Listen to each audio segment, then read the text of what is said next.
Delta Force Black Hawk Down is an arcade-style shooter set in contemporary Somalia. As the title suggests, the game's plot is based loosely around the United States peacekeeping operations in that Eastern African nation in the early 1990s. The game was actually released on the PC 2 years ago, where it received mixed reviews. If you're familiar with that game, then the newly released versions on the Xbox and PlayStation 2 won't hold too many surprises.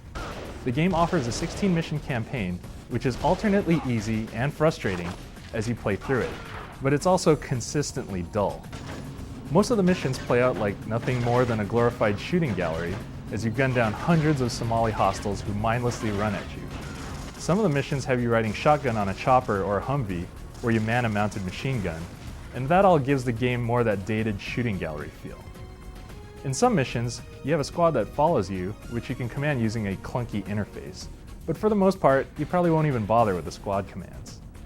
The general simplicity of the single-player campaign in Black Hawk Down may appeal to those looking for an uncomplicated shooter, but for the rest of us, it leaves a lot to be desired. There's some salvation to be had in the multiplayer, which offers support for 32 players online on the PS2 version, or 50 players online over Xbox Live.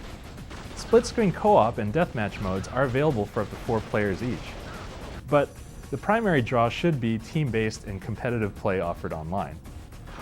Novologic's network offers a wealth of statistics to peruse, and the action in-game can actually be somewhat fun, albeit simplistic. There are character classes that you can choose from, which restrict the types of weapons you can use, and there's also a medic class that can heal and revive down teammates. Game modes range from regular and team deathmatch, different flavors of capture the flag, as well as tag. And some maps actually offer vehicles, but these are not the same as you'd find in a game like Battlefield. The vehicle maps merely have Humvees and choppers moving about in a circle. You can hop on or hop off at any point, but the vehicles actually can't be destroyed or piloted.